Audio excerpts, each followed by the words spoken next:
How do you know they're touching it? Because it keeps having to refocus. Could be that it's just, well, I don't know. Probably just the lighting or something. Probably put it on manual focus and focus it.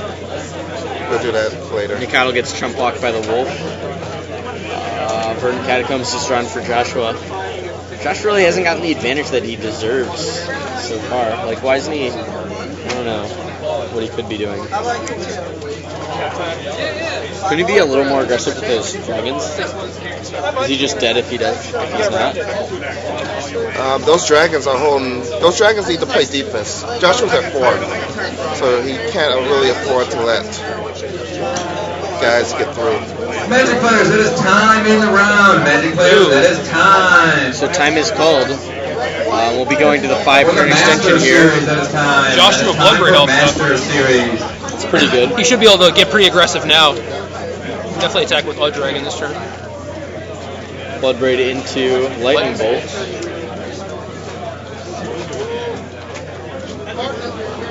Good call at 16. He's going to take down Nikado here, right? Maybe Birds of Paradise. Clear the way. Nope, gets Nikado. If he got rid of Birds, he could attack for 8. Then he could block.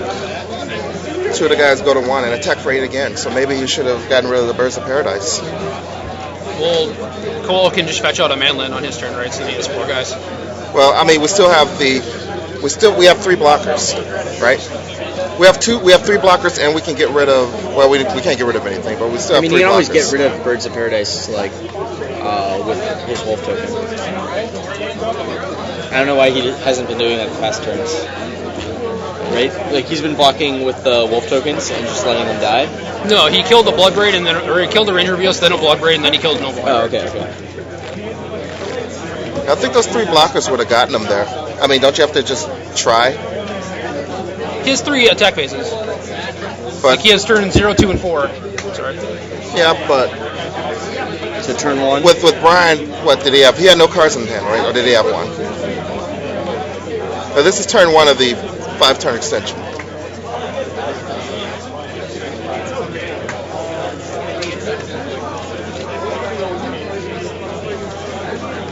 So Rage and Ravine gets activated and gets in there.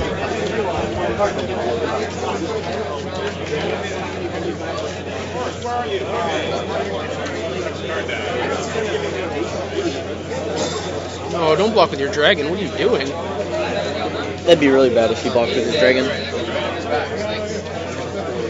Just block with Bloodbraid and a wolf, kill the bird.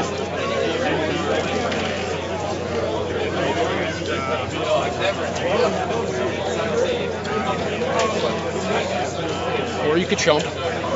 It's almost as good. It's like actually just strictly worse. Yes.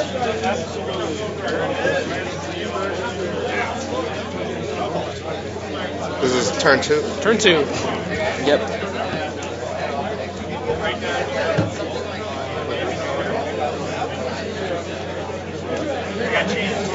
What did the Jund player draw here, Josh?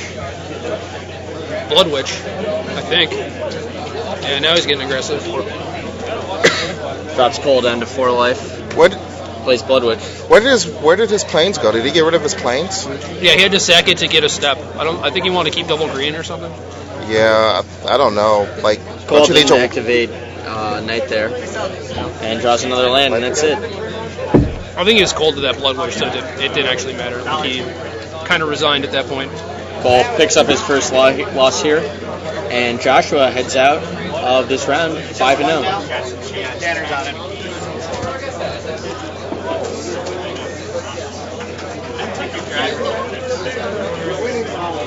So. And everyone hates Jund, unsurprisingly. I love Jund. Did we tell you about the Richmond? When we announced it was Jund on Jund in the finals, instantly 350 viewers left, just like that. That's sick. It's definitely something.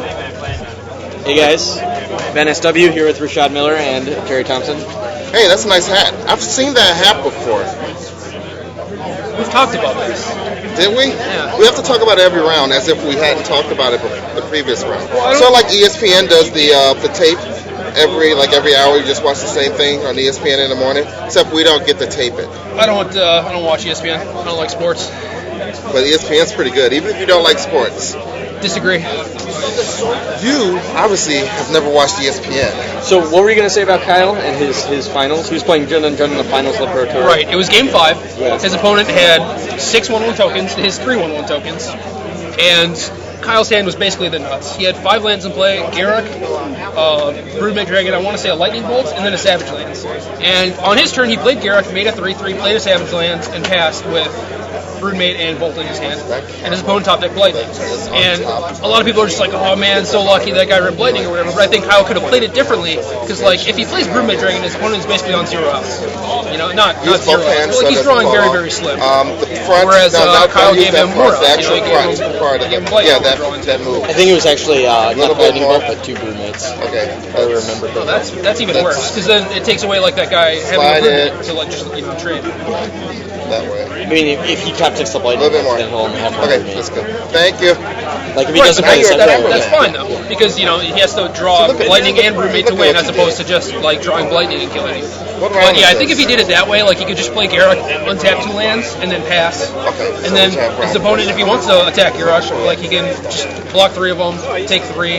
Garruk goes down to 1, and they can still untap 2 lands, play Broodmate, and then he has a ton of cards in his hand still, and a Broodmate Dragon. And I know that Kyle was at like 10 or something, like he was kind of low, like his opponent drew a Blood Braid Elf or something, like maybe it gets kind of dicey or whatever, but how can we Skype this call? Skype a call. We're gonna be adding Skype features. How can I put this on speakerphone and have Brad Nelson be on speakerphone? We got the next round though. We got the next round. what table am I at? You're at table 1. Looks like there's 14 Boros. Yeah, let's pick a feature match here.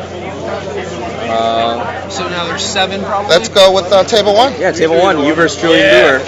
I You know anything about Julian? I know Julian. I think he's playing Naya. Okay. All right, so we are rolling. Table 1. We are You circle rolling. that and no, hand it to the guy no with the microphone? downtime so far. Yeah. Can you- Give me. Yeah, so we should be bringing you a match between Jerry Thompson and Julian Brewer.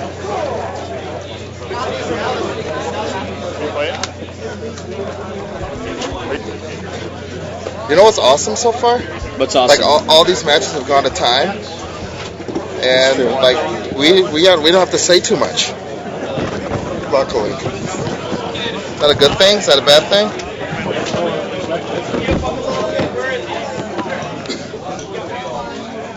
Midwest Masters Series players, your round 6. I don't pretend to be to know anything about that game, Feature but match for I round 6 do is know. Julian Brewer and Jerry Thompson. Julian Brewer and Jerry Thompson, please report to the feature match area. Okay, so our feature match is. Julian Brewer versus Jerry Thompson. Do we have anything on Brewer? He's a local player. He's good friends with all of the Minnesota guys. He's like a PTQ top 8er. Seen him around quite a bit, but no very good success that I can remember. Look at how cute this cat is. Look at that. It's so cute, man. You don't even know. Dear Lord, rescue cat. Rescue me. If only the rescue cat would rescue you. If only.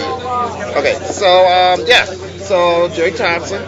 Just saw him. He has the Yeah. best hat. Second best hat on in the room. You got the first? Because I got the first best. Sure. He's playing the Koros deck we featured in a Good Decks Live earlier with It caught on. Koros. Koros with Steve Locke. It's designed by him. A bunch of the iWins and Minnesota guys are playing the Koros deck. Basically, the idea is to Boros deck with equipment and core duelist and what's that other guy? The guy that gets flying? Kitesail Apprentice. Kitesail Apprentice. There we go. And we think that he's playing against Naya. Yeah, and flipped over Journey to Nowhere. Don't know if that helps or hurts the idea that it's Naya. Well, it could be Naya still with Journeys over paths.